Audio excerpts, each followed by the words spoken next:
Hey, and we are live. Welcome to Interac Express, your one-way ticket to working with Interac and teaching English in Japan. I'm your host, Brian, and today's guest is right over Hi, here. my name is Ford. All right, Ford, thanks for joining us. No problem. So, Ford, tell us a little bit about yourself, real quick. What do you do? Sure, And sure. Okay, no problem. Yes, my name is Ford. I'm one of the managers here at LJC. I try to work with numbers to keep things running smoothly. It's probably the best summary I can provide. right, I've been in Japan now about, boy, when? Basically continuously since 2007. So I'll let you do the math. I know I'm just said I work with numbers, but subtraction is not my strong point. Always going forward. 15. Addition. Okay, sure. And Hmm. before that, I spent some time on exchange programs, university, high school, that sort of thing. No. Lived from Shikoku down in Kochi to Osaka to Aichi, Kanagawa, Tokyo, kind of that. Wow, all over. And yeah, in that time, I think Ryan, maybe you talked about it in a previous episode, but I think you were further up north. Is that Yeah, I what was you? in Miyagi. That's right, Miyagi. Yeah, the other side. Right. So we've got I've been down basically to both this, been down to the southern part down there and the central part as well, but for work, Mm, not particularly to live or anything. yeah, it's the same. Work's taken me up north on occasion, but Hmm. I took one vacation. I took one trip there once, but yeah, no. So yeah, it'd be interesting to talk today about the Hmm. various different places where we've Big been, thing what in the we've been news doing. though is Japan defeating Germany in the World Cup. Yes, Seems yeah. to be everything on online and on TV the last couple of days has just been talking about that. But what was it? We were in the meeting yesterday with Dave in the UK, and he said it was front page news in the UK, Yeah, mainly because Germany had lost, yeah, not necessarily because Japan had won, but right. They England or love it when something. Germany loses. Yeah, yeah, They don't really care about Japan, but yeah. British I, people. I'm not the biggest sportsman out there, but a couple of years, I guess it was the last World Cup. There Hmm. was the office pool, and Oh we yeah. were just assigned teams at random. And last time, Germany was my team, so I won the pool, which was great. But Oh, much to the consternation of everybody else who really right. puts a lot of emphasis behind these sports things, I would just kind of Hmm. waltz into the office and so how my team do today? It's like, Yeah, I've seen a couple of people I know mm, online talking about betting on some betting app. Uh, yeah, made like 20 far too bucks or something fancy. like that.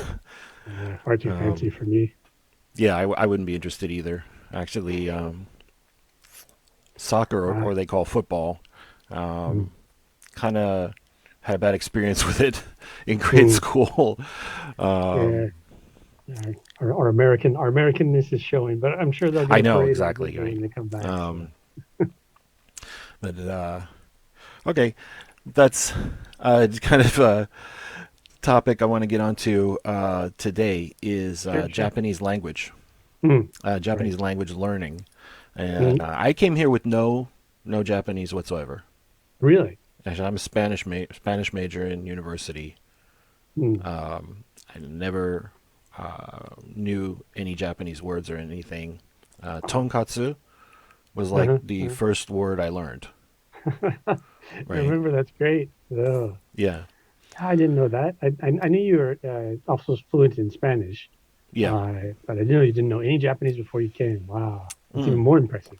Because I know what your Japanese capabilities are now. So, yeah. wow, well done. So Good what stuff. about No. you and learning Japanese? Well, let's see. I kind of fell into learning Japanese because, as in probably most people's American high school experience, you have to take a quote unquote foreign language. It's all very positional, Yep. relative, I guess. Foreign language, and my high school had four choices, uh, Japanese being one of them, German, Spanish, and French being the others. Um, I don't know. Going through elementary school, we all had to take Spanish, so I wasn't particularly interested, nor did I remember much of it.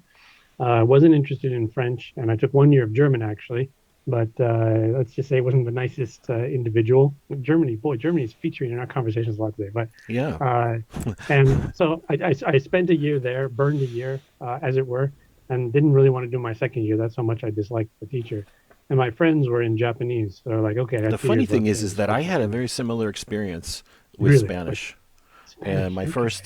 my first teacher, Senor Valencia, Mm, was really an awful teacher, and his entire method was holding cards and drilling, mm, mm, right? And we didn't have any interaction or anything, and there was a big distach between the drilling and the mm. textbook, which was what the tests were on, which he wasn't Right. explaining. And actually, I got Really. a D in seventh grade Spanish, and he actually wrote, "Brian will never speak Spanish" Yeah. on my report card. Right? And the interesting thing was the next year we changed. I changed to a different teacher, and he was very communicative and engagement. Had a lot of engagement with the students, and Mm, we had a kind of ingenious system he had where mm. like the first 20 minutes were like ritualized conversations led by the students, Right, and there right. was a leader every day, a different person who was the leader, who had to get Mm-hmm. up and do the greetings and drilling certain phrases for the day, and then introducing people to come up to do pair conversations. Mm-hmm. Mm-hmm. So it actually took, yeah, like the first 15 or 20 minutes of each lesson Mm. uh, No, gotta use it. before Use it when you before need the it. teacher even started teaching, right? I think it's a Mm. genius because he Yeah, just that is. like took out a third of his work and made us do it. Yeah, well, that's always yeah. But no, it's interesting. You working, living in Japan in the education industry for so long that the difference that a teacher's approach can make can, maybe we take it for granted being on the other side. Yeah. Uh, if you've got an engaged teacher like your second one there, Hmm. it can really make a world of difference. If you've got someone who's just going to use flashcards and drill at the front of the classroom, it can turn you off, to apparently Yeah. never speaking Spanish, I never mean, speaking English. they say actually I read this study of Japanese English students in middle school, Mm. and they determined that the second semester of the second year was when students got turned off of Well, the English, tests, yeah. right? And so I Mm. can see that, like, you're teaching junior high school students the first year, they're really, really genki and really excited. Mm. Mm. And then the Mm. second year, it goes downhill, right, from there. Uh, Entrance exams and all that coming up. Right, So yeah, it exactly. starts The to become very pressure unfun pretty gets quick. put on Yeah. them. It's unfortunate. So sorry to interrupt you about your Japanese story. No, Um, there's 2 years of Japanese there.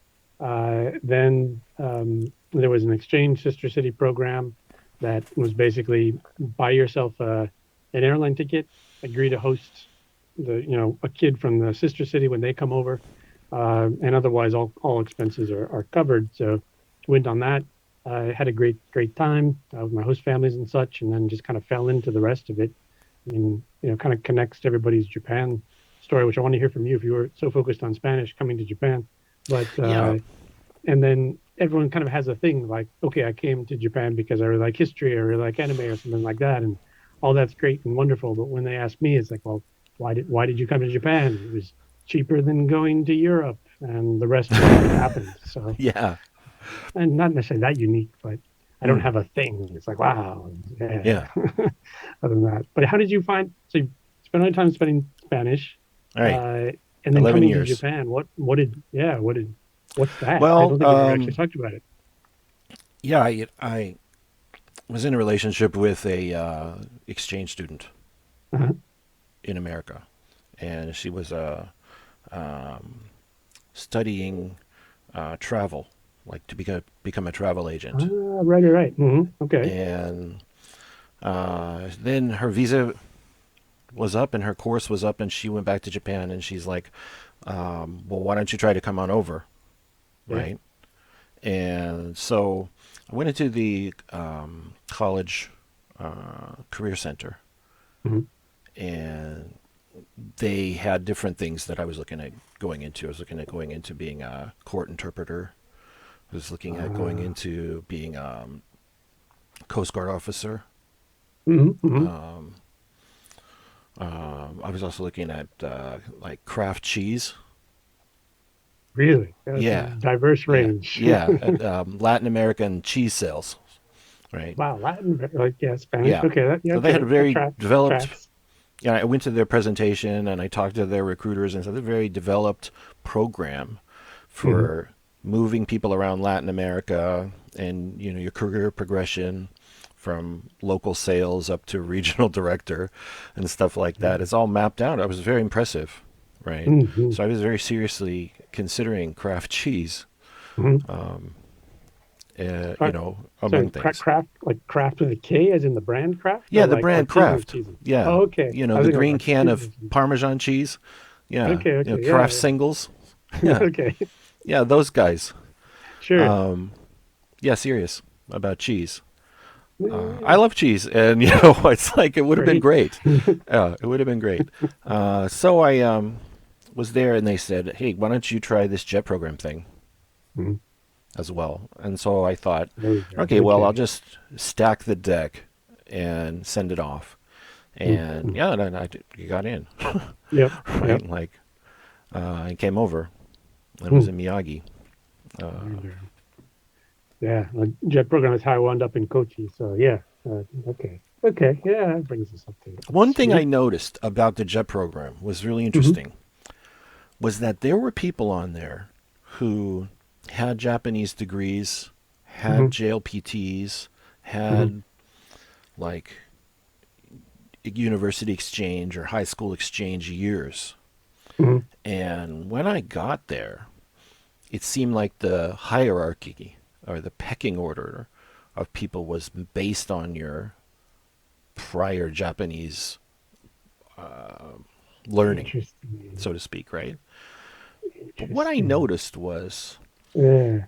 6 months later, Hmm. I could speak, and some of them couldn't, right? Like, I remember I went to a party at somebody's house, and they were like, let's order some pizza. Hmm. Everybody Junkins, who's going to call, right? The person with the Japanese degree was like, I can't do it. I can't call somebody, right? And I said, okay, I'll try, I'll call. So I just Right. call up and I order the pizzas, right? And that's when I was like realizing that actually being here Hmm. and speaking to people a lot and listening to Japanese a lot is more valuable Yep. than Yep. a lot of It academic learning. it really is because I mentioned I spent 2 years studying Japanese in high school before going on exchange on the sister city program. I came to Japan like I could barely put two words together because it's all book learning and it's all very abstract and it's all out of context.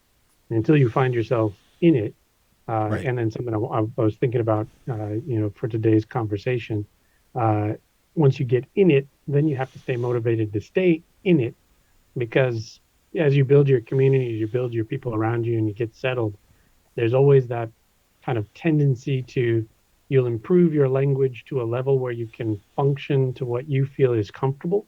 Right. And then there's, you really can be, even myself, struggle to stay motivated to improve beyond that point. Because once you get to, I can go to the store and I can get done what I need to get done at the post office, and the bank's no longer scary, and maybe I might need to think a little bit before I go into the doctor's office because we're going to be talking about some specialized vocabulary and stuff like that. But I can get by, and it's the mistakes don't embarrass me so much anymore. So I Right. know we'll get somewhere at the end.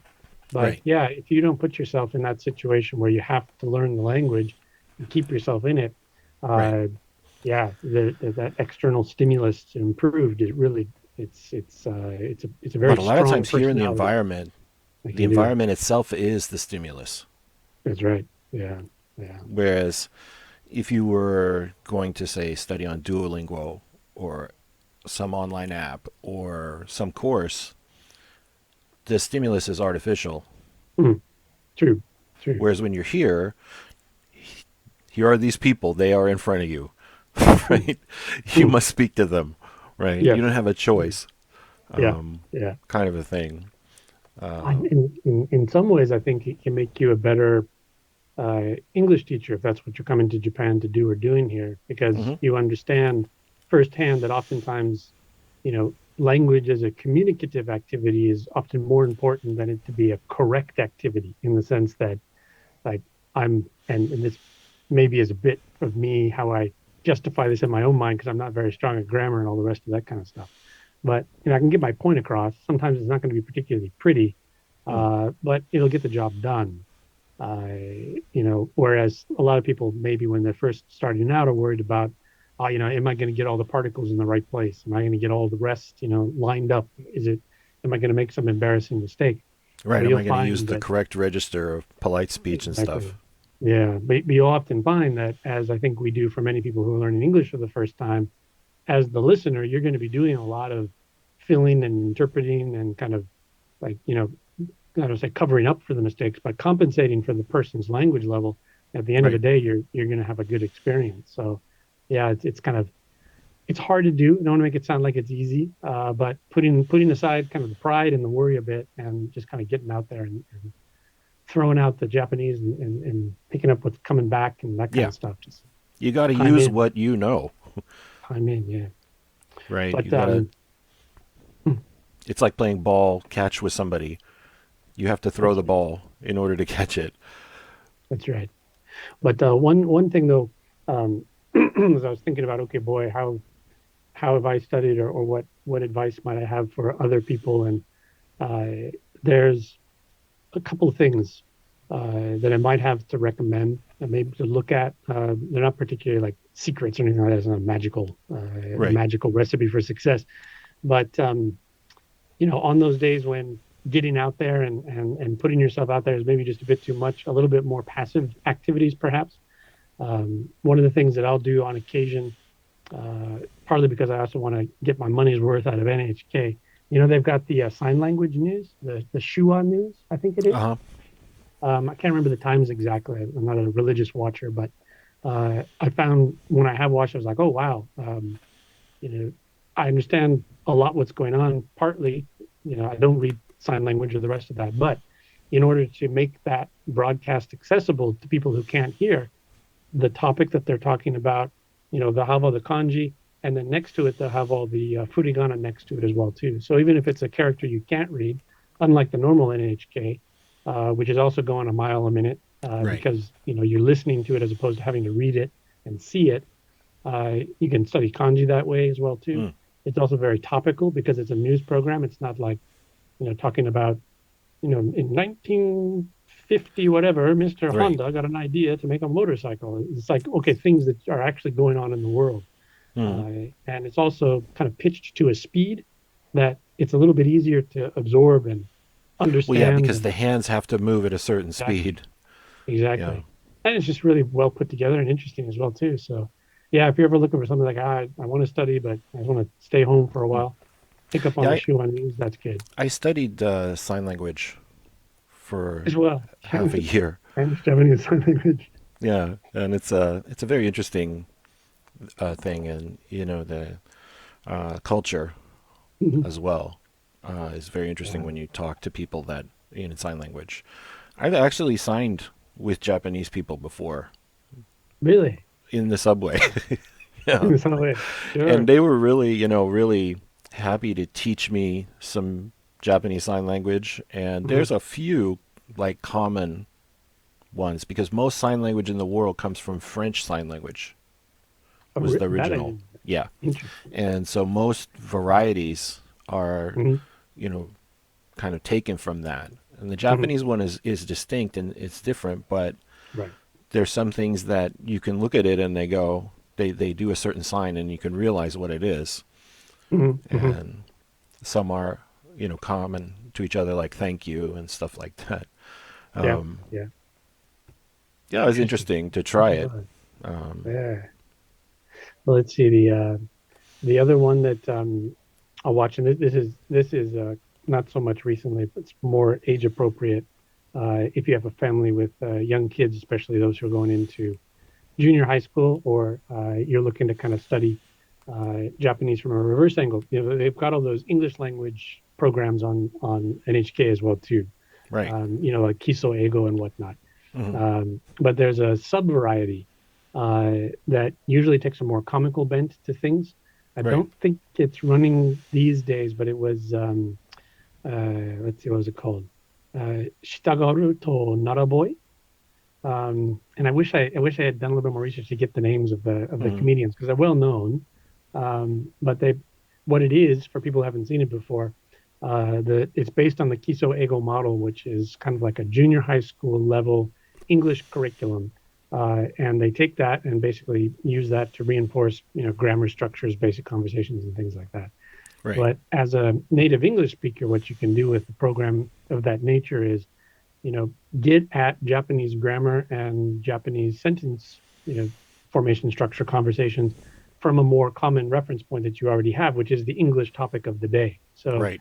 if you're having trouble kind of figuring out how the grammar fits together, instead of going to a book or something like that that's rather passive or still trying to get from an instructor at a community class or something, you can just watch TV and kind of okay, I know that, I know how this sentence works in English. This is how it works in Japanese, and because the Shiragaru, et cetera, is pitched to also make it entertaining to like junior high school Right. students. It's also usually quite entertaining to watch. So So that's a more so big than point, I the think, is the interest level. yeah, yeah. And what were It they? has to What be would they interesting. do? Sometimes they would go out and survey. This was obviously before COVID, unfortunately, but survey foreigners who come to Japan about various things. Ask them, how do you say these things, or when I present you with this topic, what's your reaction to it?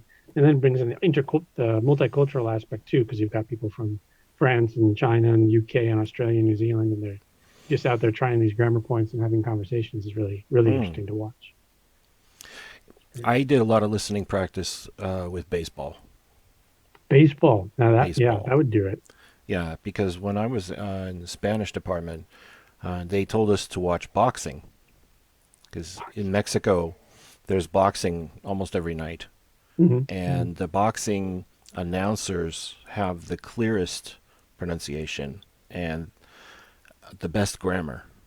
Interesting. Um, they have very high levels of vocabulary, and Ah, boxing announcers in Spanish try to out vocabulary each other.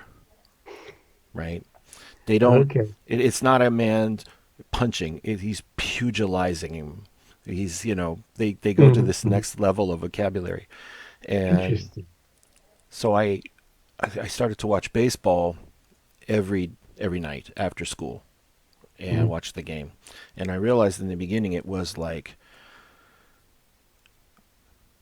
no no no no no no, and then it was like and then des, or Mm-hmm. it was like Tanaka da da da da des, and then I started to pick up the words in the Mm-hmm. middle, and it was like Tanaka Ichi Hito stuff like that, and then Sure. a lot of the talking is formulaic.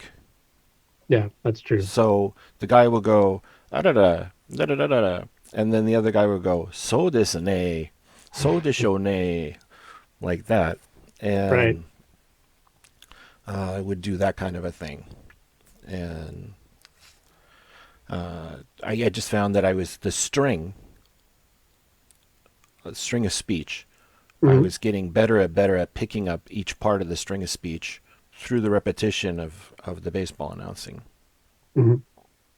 So I think Yeah. that's a good tool if you can watch baseball, Yeah. because I you can mean, see what's going on.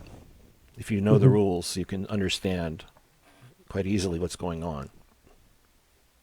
Yeah. I mean, can't substitute for classroom learning. I mean, that always comes in there, Hmm. especially at the beginning. Otherwise, it's gonna be really hard to understand the relationships between things. But after that, it's breaking out of the classroom mode, as it were, Right. is really important. So, but yeah, I hadn't thought about that. Yeah, there are all these different activities that we're familiar with, but are generally structured in the same way that probably make language a lot more accessible than we would normally consider when we're just listening in our own language. So Right. it's a really interesting That's point. true.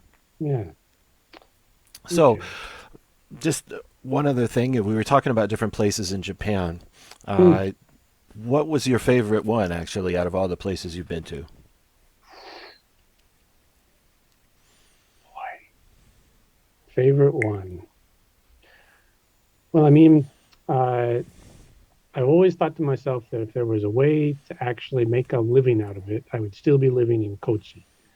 Yeah. Um, yeah, I mean, Kochi is, I think, one of the second, uh, what is it, second poorest prefectures.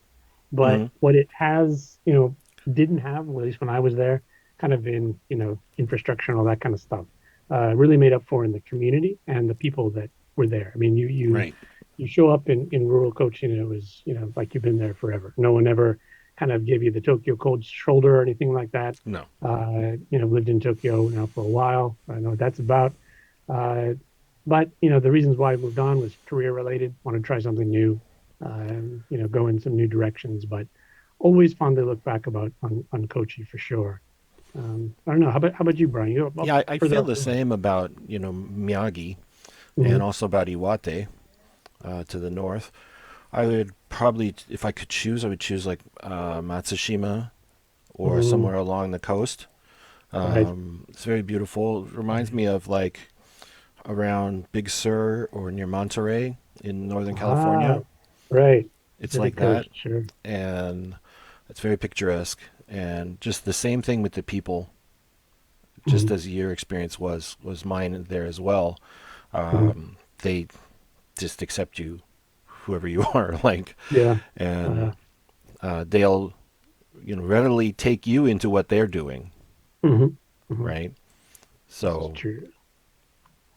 Yeah. What was it? Had a thought, and boy, I don't know. This may be a little bit of a risky one to bring up, but I've always kind of felt that even in my time in Osaka, which I deeply loved and appreciated, didn't at times felt like a different country. People in Kansai, from my experience, were so different that it almost felt like this is an entirely different like type of Japan that I found. yeah, Um, yeah, I can yeah, I and can see that. yeah, The and you same can in find it Tokyo. in Any other places too, yeah, where they any stand big out. place, You take someone from Kansai out of Kansai, you will know that they have come from Kansai. right? That's so the easiest thing I can say. But yeah, really open, fun-loving, gregarious, and all the rest of it in some ways almost like a foreign country. Hmm. That's kind of my impression there. And the other, let's see, I always kind of thought that living in Aichi, the central part of Japan, Hmm. was very much kind of like equivalent to Midwest. I know again our Americanisms are showing, but very kind of I say necessarily down to earth, but industrious. Kind of there's an Hmm. industrial background and history to the region, but so it was Right. very much about you know what it was that you did, how you did your job, and more importantly, did you do it well, and were you dependable? Right. There was a lot of that. So a very calm, very bedrock type feel to the Hmm. communities and living there. And Tokyo, I don't, what can I say about Tokyo? Big city living, I think is Yeah. probably the easiest way to say it. It's got its pluses and minuses. I wouldn't still be here if I didn't like it, but yeah, very, very different. So Yeah. lots of variety. I would say, guys, What if would you're be your watching, you know, what I would recommend is getting that small Japan experience first. true? Going to Kochi, going to Miyagi, going to Kumamoto, going to Hokkaido, somewhere, and getting in that small town, having that experience first, and then moving to a regional city or moving to a major city after that. You bring your Japanese level up, and Mm, when you get to the bigger city, you'll have a lot more opportunities, right? yeah, very Um, true. and you'll be less dependent on Mm, the community of other foreigners, yeah, right? I Be would say more that's very independent. true. Yeah, and you'll bring all those experiences and skills with you that you've kind of had to build to become self-sufficient.